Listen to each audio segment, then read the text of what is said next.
দুদিন আগে আমার খুব কাছের একজন আমাকে অনুজ শর্মার ভিডিও শেয়ার করেছিল। ভিডিও মনোযোগ দিয়ে শোনার পর যেটা বুঝলাম, আমি আর যে আমাকে ভিডিও পাঠিয়েছে দুজনেরই সময় এসেছে নিজেদের নতুনভাবে গড়ে তোলার। শোনার পর বোঝার পর নিজেকে যদি ঠিক সেইভাবে পরিচালিত করা যায় তাহলে পরিপূর্ণ ফল লাভ করা যায়।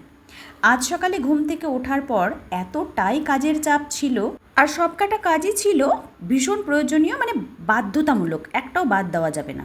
অন্যান্য দিন আগের দিনই ঠিক করে রাখি এই কাজ পরের দিন করব। কিন্তু আজ ভাবছিলাম কাজটা শুরু কোথা থেকে করব। নিজেকে এত এলোমেলো লাগছিল, তার উপর মানসিক একটা সমস্যাও চাপ দিচ্ছিল। এত কাজের মধ্যে মানসিক চাপ, পুরো নিজেকে অস্থির অস্থির লাগছিল। অনুজ শর্মার ভিডিও কথাগুলো স্মরণ করে যাবতীয় চিন্তাভাবনা ঈশ্বরের চরণে দিয়ে কাজ করতে করতে নাম জপ শুরু করলাম। মনোযোগ দিয়ে যে করতেই পেরেছিলাম তা একদমই নয়। 10 বার করলে হয়তো একবার মনোযোগ ছিল। একটা খুব ভালো কথা শুনেছিলাম, আগুনে যদি হাত নিজে থেকে দাও পুড়বে, অন্য কেউ জোর করে আগুনে তোমার হাত রেখে দিলেও পুড়বে, অন্যমনস্ক থেকে আগুনে হাত রাখলেও পুড়বে। এটা আজ আমার ক্ষেত্রে ভীষণই কার্যকর হলো। পরপর সব কাজ বেশ গুছিয়ে হয়ে গেল, এমনকি যেসব কাজ লিস্টে ছিল না সেই বাড়তি কাজগুলোও করে ফেলতে পারলাম।